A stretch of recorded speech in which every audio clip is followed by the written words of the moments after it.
Hey everybody, Jeremy here from O'Reilly Auto Parts to show you how to change a flat tire. It happens to almost all of us at some point, but there are actually a few situations where you might not want to change a flat tire yourself. 1, you aren't completely comfortable doing it. 2, you don't have the proper tools. Or 3, the situation is dangerous to you and/or your vehicle. If you aren't comfortable doing it, the alternative is to call a tow truck or get some professional help. If you don't have the tools, it's a good idea to get them and keep them in your vehicle in case of an emergency. Almost all vehicles should come with some basics designed specifically for that vehicle, including a jack, a lug wrench, a spare tire or donut, and an owner's manual that will indicate where the jack should be placed. In some cases, you'll know you have a flat tire as soon as you look at your car. It may even be sitting in your driveway or garage, in which case, a floor jack is definitely the way to go. What I'll cover today is the roadside scenario. So first, let's establish whether or not it's safe for you to change your flat. If you're in the act of driving when you realize you have a flat, slow down immediately and stop in the best available spot as soon as you can. A wide, flat shoulder on a straight stretch of road will work, but only if you can't get to a parking lot or a place where there's less traffic. If the ground isn't firm and level, you're on a narrow shoulder, or you're on a curve in the road, it may not be safe changing your tire. If you've decided your vehicle's in a safe enough spot to change the tire, make sure your hazard lights or flashers are on and set out reflective triangles if you have them. If your vehicle is an automatic, put it in park. If it's a standard, put it in gear. Then be sure to set your parking brake and chock the wheels that remain on the ground. If you don't have chocks with you, you can use a rock or a log, whatever is available. This will keep the car from moving while you're jacking it up. Some vehicles have a locking lug nut that's designed to require a special socket to get off. If your wheels require the special socket, be sure to locate it before you get into the job. You won't be able to remove the wheel without it.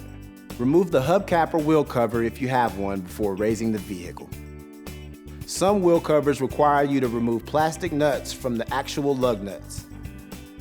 Loosen your lug nuts to the point where they're just finger tight. You may have to really crank hard or use your foot or your body weight to loosen these, and that's fine. Just don't remove them completely until the vehicle is raised. Only use your crank jack in emergencies. That's the jack that comes with your vehicle. Use a floor jack whenever possible. Your vehicle's manufacturer will specify where you should place your jack. Once you're sure any rocks and debris are clear from the area your jack will sit, it's safe to raise the vehicle. Your jack must be sitting level. If it's tilted at all, it's unstable.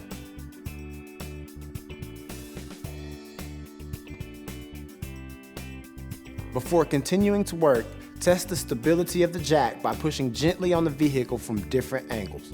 For the sake of safety, never work underneath a vehicle that's supported only by a jack. Now it's safe to unscrew the lug nuts and remove them completely.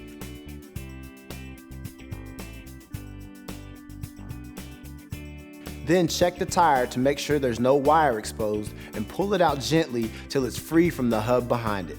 In some cases, if it won't slip off, you might need to give it a kick to loosen it. Take your spare or donut, inspect it to make sure there's no visible damage, and gently push it onto the lug bolts.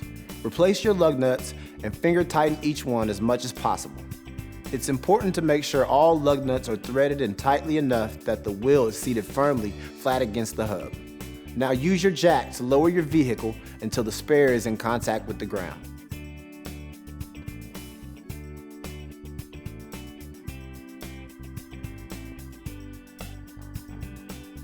Then lower your vehicle the rest of the way. If you don't have a torque wrench and you're using a temporary spare, get the lug nuts as tight as you can and head directly to have your tire repaired.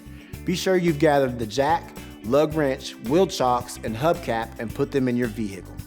It's a good idea to check the pressure in the spare tire to make sure it's properly inflated. Most temporary spares or donuts require 60 psi. Temporary spares are not intended for speeds over 55 miles an hour. If you hear any clicking while driving on the spare, pull over immediately and make sure the lug nuts are secure.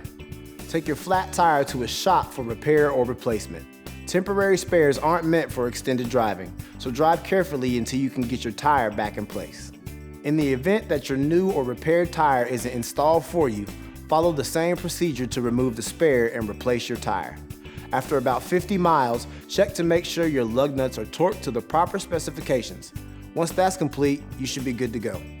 You'll find everything you need for this and other jobs at your local O'Reilly Auto Parts store or O'ReillyAuto.com. Our DIY videos are designed to help answer questions we get in our stores every day. If you found this one helpful, subscribe to our channel to get all the latest. We'll see you again soon.